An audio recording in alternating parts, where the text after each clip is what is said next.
I'm Kalev Crossland. This is Law in 3 minutes, limiting your exposure to customers who later go broke. Let me pose 2 questions to you creditors. Question 1. Is it possible for my customer's bank to take possession and sell inventory I've supplied to my customer which remains unpaid, but where I've retained ownership in them under my terms of trade?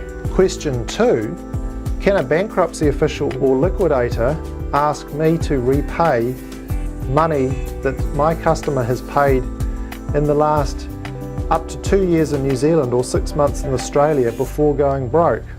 Well, I have to tell you, unfortunately, in many instances, the answer is yes, they can.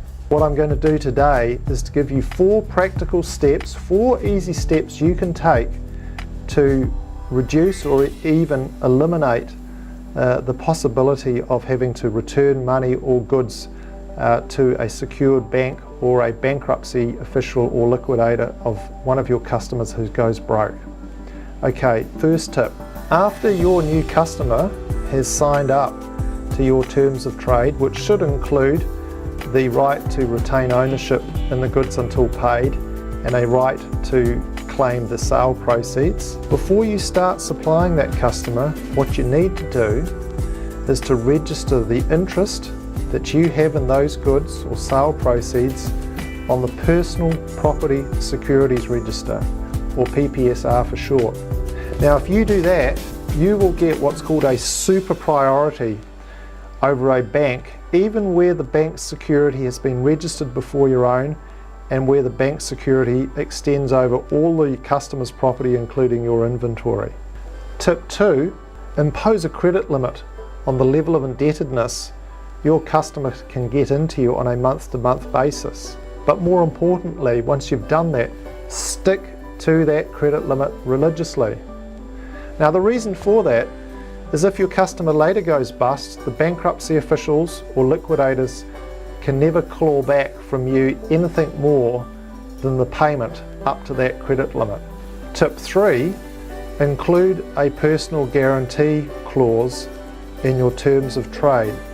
Now, if the director of your customer doesn't want to sign your terms of trade, including the personal guarantee, then ask yourself, well, do I want to supply to a guy that's not going to back his own business? Now, if they do sign and your customer later goes bust, then you've got something to fall back on. You'll be able to enforce the personal guarantee. Or, in the instance where the customer has paid everything owing to you and you've released the guarantee and the customer later goes broke, then it's very difficult for the liquidator or bankruptcy officials to claw back payments in that instance. 4th and last tip, if you get any inkling that your customer is looking shaky, then what I recommend you do is supply on a cash on delivery basis. Payments received on a cash on delivery basis are not susceptible to being clawed back by a liquidator or bankruptcy official. Remember, if you have any questions about insolvency and bankruptcy related matters, please contact me, Kalev Crossland, for an obligation-free and cost-free discussion on the details shown on this screen.